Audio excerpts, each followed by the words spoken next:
ফ্যামিলিতে বলতে আমরা 4 ভাই 1 বোন, আমার আব্বা আম্মা। আমার আব্বা খুব সাধারণ একটা জব করতেন, আম্মা হাউস ওয়াইফ। বড় ভাই একটা চাকরি করে, তার ছোট মেজো যেটা উনিও একটা চাকরি করে। আর আমার ইমিডিয়েটলি বড় যেটা, উনি আপাতত এখন কিছু করতেছে না, পড়ালেখা কমপ্লিট করে। আর আমি তো খেলাধুলা করতেছি। আর আমার ছোট বোন ওই ক্লাস 9-এ পড়ে। আর ব্যক্তিগতভাবে আমি বলবো যে সবার জীবনে অনেক কঠিন কঠিন সময় আছে আর কি। তা আমার জীবনে এরকম অনেক কঠিন কঠিন সময় আসছে, তা আমি এগুলা পার হয়ে আসছি আল্লাহর রহমতে। তা মানুষের অনেক কিছু স্মৃতি থাকে যা ভুলার নয়। আমারও এরকম অনেক কিছু স্মৃতি আছে যা আমি কখনোই ভুলবো না। আমার মনে পড়ে যখন আমি ছোটবেলায় ছোট যখন ছিলাম আর কি, তা তখন বলতে পারেন যে আমার খেলাধুলার ব্যাপারেই বলি যে আমার খেলাধুলার কোনো গিয়ার্স ছিল না, কেস ছিল না, তেমন কোনো কিছুই ছিল না। তা ফ্যামিলি থেকে আমার চাচারা প্রথমে খেলাধুলা করে, তারপরে আমার ভাইরা খেলে রংপুর প্রিমিয়ার লিগ। তাদের হাত ধরেই আমি আসা আর কি, মাঠে যাওয়া আর কি তাদের হাত ধরে। তা প্র্যাকটিস করার জন্য আমার কেস ছিল না, ব্যাট ছিল না, কোনো কিছুই ছিল না। আর আমাদের ফ্যামিলির অবস্থাও সেরকম ভালো ছিল না। তা এক সময় আমাদের রংপুর ক্রিকেট গার্ডেনের একটা ক্লাব আছে আর কি, রংপুর ক্রিকেট গার্ডেন। তা ওখানে একটা কোচ ছিল শাকিল ভাই, আমি ওনার কথা কখনোই ভুলবো না। তা উনি সবসময় আমাকে প্র্যাকটিসে যাওয়ার সময় আমাকে নিজের রিক্সায় করে নিয়ে যেত এবং নিজের রিক্সায় করে বাসে রেখে আসত। তা কিছু স্মৃতি আসছে যে কষ্ট, আমি যখন প্রথম খেলি আর কি আন্ডার 13 রংপুর ডিভিশন হয়ে, তখন আমি মাইলো 99 সালে সম্ভবত। তা আমি বাদ পড়ে যাই আর কি, টিমে চান্স পাই না ছোটর কারণে আর কি। তা সেই ফার্স্ট আমি কষ্ট পাইছি আর কি, জিদ ছিল মনের মধ্যে যে আমি এবারকার চান্স পাই না, আমি ইনশাল্লাহ ন্যাশনাল টিমে খেলে দেখাবো। তা ওই কষ্টে আমার হয়তোবা জিতটা আমার অনেক কাজে লাগছে আর কি। তা আমি কি বলবো, আর ওখান থেকেই শুরু আর কি। তারপর আমি বাদ পড়লাম। বাদ পড়ার পর প্রায় আমার মনে হয় যে আমি প্রায় 7 দিন সেইভাবে খাওয়া দাওয়া ঠিক মতো করি নাই, কান্দাকাটি করছি অনেক। তা ফ্যামিলি, যেটা সবচেয়ে বড় কথা, আমার ফ্যামিলির সাপোর্ট যেটা ছিল আর কি, এটা আমার ছোটবেলা থেকেই তারা অনেক সাপোর্ট করছে, এখনো করে।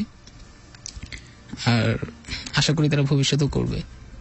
আর ফ্যামিলি সাপোর্ট বলতে মনে করেন যে আমাদের ফ্যামিলির অবস্থা সেরকম ভালো ছিল না, তারপরও মনে করেন যে আমার চাচারা যেগুলা ছিল আর কি, তারা আমাকে সবসময় হেল্প করছে। আর বড় হবার পিছনে অনেক কারণ আছে। আমি সারাদিন খেলাধুলা নিয়েই পড়ে থাকতাম, পড়ালেখা ঠিকভাবে করতাম না আর কি। তা পড়ালেখা না করার কারণে হয়তো বা আমার বাসা থেকেও 2-3 বার বের করে দিচ্ছে আমার চাচারা। বাসা থেকে বের করে দেওয়ারও অনেক কাহিনী আছে। তা মনে করেন যে একটু শুনতে চাই যে দেখা যাচ্ছে আমি স্কুল ফাঁকি দিয়ে মাঠে গিয়ে খেলা দেখতেছি। তা আমার এখনো মনে পড়ে, আমার একটা বড় চাচা আছে, তা ওনার একটা কার ছিল আর কি। তা আমি একটা হাফ প্যান্ট আর একটা গেঞ্জি পরে মাঠে গিয়েছিলাম খেলা দেখতে। তা মাঠে খেলা দেখতে গিয়েছিলাম, তা সেই সময় স্কুল ফাঁকি দিয়ে তা চাচা গাড়ির ভিতরে আমাদের গ্রামের বাসায় গরু পালতো।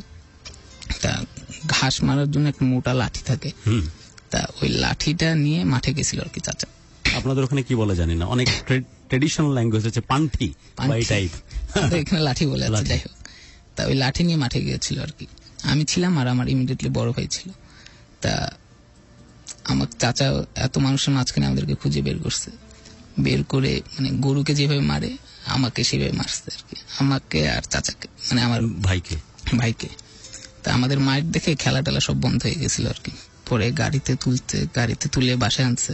এই নাসির হোসেন যে খেলার জন্য আজ গোটা বিশ্বব্যাপী সুপরিচিত, খেলা দেখার জন্য এইভাবে পেটানো হয়েছিল ওই সময়। হ্যাঁ, তা এখন মারার পর বাসায় এসে আমার উপরে যে গেঞ্জিটা ছিল সে গেঞ্জি খুলে বাড়ি থেকে বের করে দিয়েছে আর কি, খালি গায়ে। হ্যাঁ, খালি গায়ে বের করে দেওয়ার পর আমি বের হয়ে গেছি, আমি আর আমার বড় ভাই। তা আমাদের পিছনে একটা বাগান ছিল আর কি। তা আমি আমার বড় ভাই বাগানে ছিলাম আর কি। তা পরে চাচাই নিজে খুঁজে বের করে আনছে আর কি, আমাদের মলম টলম যা কিছু লাগার, ডাক্তার মেডিসিন সব চাচাই ঠিক করে দিয়েছে। তারপরও মনে করেন যে আমি বলতে ছোটবেলা থেকেই খেলা বলতেই পাগল আর কি, পড়ালেখা ঠিকভাবে করতাম না, হয়তো সে কারণে হয়তো এখন আমি খুব একটা ভালো স্টুডেন্ট না। আর তা খেলায় আমার গোল ছিল, খেলায় আমার স্বপ্ন ছিল, খেলায় সবকিছু আর কি। তা তারপরে আপনার একাডেমি থেকে আমি যখন রংপুর ডিভিশন টিমে চান্স পাই, তখন আমার খেলার ব্যাট ছিল না, প্যাড ছিল না, কোনো কিছুই ছিল না আর কি। তা আমাদের ক্লাবের এক বড় ভাই আছে, তো ওনার প্যাড, আমাদের ক্লাবের ব্যাট, গ্লাভস, এটা নিয়ে আমি প্রথম ট্যুর আমার দিনাজপুর। আচ্ছা, তো দিনাজপুরে খেলার পরে আমি ওইখান থেকে ডিভিশন টিমে চান্স পাই, সরি মানে রাজশাহী ডিভিশন টিমে চান্স পাই। তা ডিভিশন টিমে চান্স পেয়ে আমি ডিভিশন টিমেও ভালো খেলি, পরে বাংলাদেশ আন্ডার-13 ন্যাশনাল টিমে ডাক পাই আর কি। তা আনফরচুনেটলি সেবার ট্যুর হয়নি আর কি। রাজশাহীর সাথে তখন পাইলট, জুনায়েদ, সঞ্চয় এরাও মনে হয় তখন ছিল নাকি? না, তখন তো আমি জুনিয়র, আন্ডার-13 এর কথা বলছি। আন্ডার-13, ওকে। তারপর তা তখন আনফরচুনেটলি ট্যুরটা হয়নি আর কি। তা জিত ছিল যে আমার ছোটবেলা থেকেই একটা স্বপ্ন থাকে না মানুষের, তা আমার ছোটবেলা থেকে ইচ্ছা ছিল প্লেনে কবে চড়বো, প্লেনে কবে চড়বো। আচ্ছা, তা সেবার হয়নি, তা মনটা অবশ্যই ভাঙছে আর কি। তা তারপরে আমি রেগুলার প্র্যাকটিস করলাম রংপুর ক্রিকেট একাডেমিতে, অনেক কষ্ট করে প্র্যাকটিস করছি।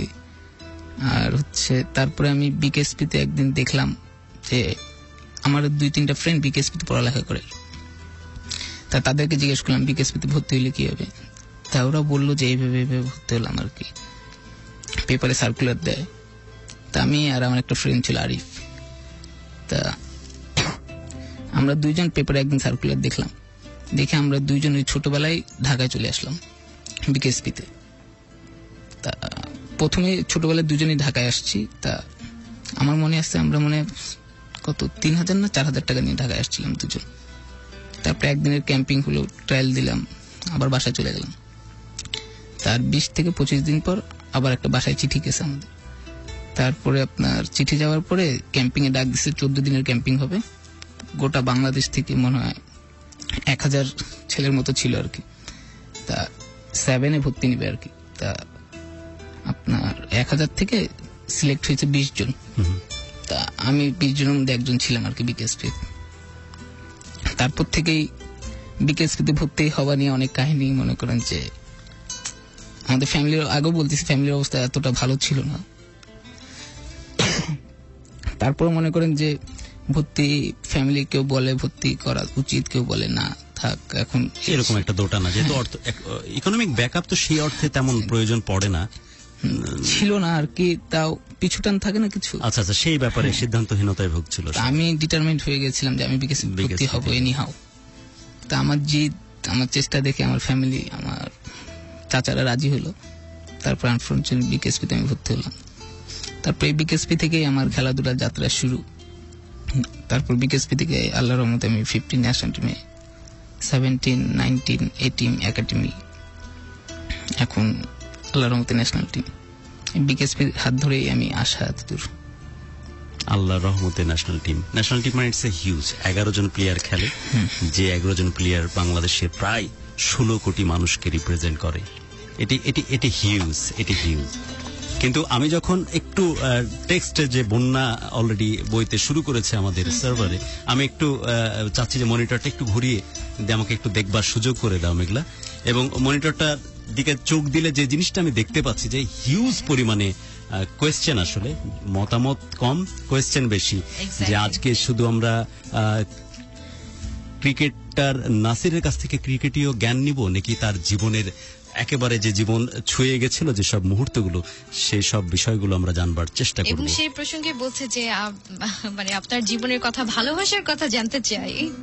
আমার মতো এত ডিপ্লোম্যাটিক না, স্ট্রেট ওয়ে সেই সব ব্যাপারগুলোতে অবশ্যই যাব বন্ধু। এবং সত্যি যদি সেই রকম ব্যাপার থেকে থাকে, নাসির আপনি বলছিলেন যে আপনার চাচার প্রসঙ্গ এসেছিল, আপনার ভাইয়ের প্রসঙ্গ এসেছে, যে যখন 2 ভাই একসাথে চাচার কাছে সেই রকম ভাবে আপনি উত্তম মধ্যম খাচ্ছিলেন, সেই ব্যাপারগুলো এসেছে।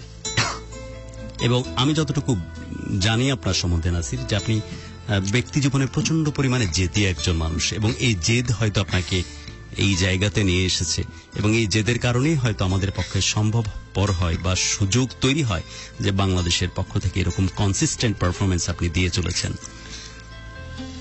জেদ অবশ্যই একজনের থাকা উচিত, সেটা হচ্ছে পজিটিভ জিদ আর কি। তা আমার জিদ ছিল যে আমি বাংলাদেশ ন্যাশনাল টিমে খেলবো এনি হাউ। সেটা যেভাবে হোক না কেন, কষ্ট করি, হার্ডওয়ার্ক করি, যেভাবে হোক আমি বাংলাদেশ ন্যাশনাল টিমে খেলবো।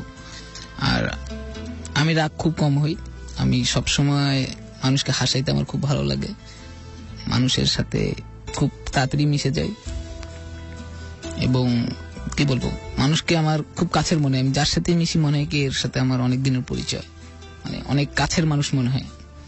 আর হয়তোবা এটার কারণ হচ্ছে আমি ছোটবেলা থেকে এইভাবে বড় হয়েছি। আমি ছোটবেলা থেকেই এখন যেসব জিনিস পাচ্ছি, ছোটবেলায় এসব জিনিস পাইনি আমি কখনো, তাই হয়তোবা আমার সাধারণ মানুষ আমার খুব কাছের মনে হয়। আর জিদ বলতে আমি রাগ হলে খুব আস্তে কথা বলি আর কি, আমি সহজে জোরে চিৎকার করে কথা বলি না। রাগ যখন হই তখন চেষ্টা করি যে নিজের কন্ট্রোল করতে এবং আস্তে আস্তে কথা বলতে। আর আমি যখন ডিটারমাইন্ড হয়ে যাই যে আমি এই কাজটা করব না, তা আমি করবো না, এটা এনি হাউ, সে যে কাজই হোক আমি করবো না। কিন্তু নাসির, আপনার ওই যে রংপুরের দেওয়াননগর, যতটুকু আমি জানি আপনার দেওয়ানবাড়ি, ওই এলাকাতে আপনার প্রচুর দীর্ঘ নিঃশ্বাস এবং না পাওয়ার কষ্ট আছে। সেই মুহূর্তগুলোর কথা যদি আমাদেরকে একটু আপনি জানান। এবং তখন বাবা মার চোখে অনেক বড় রকমের হয়তো স্বপ্ন খেলা করছে, কিন্তু সেই স্বপ্ন আপনি বাস্তবায়ন করতে পারবেন কিনা সেটাও আপনি জানেন না।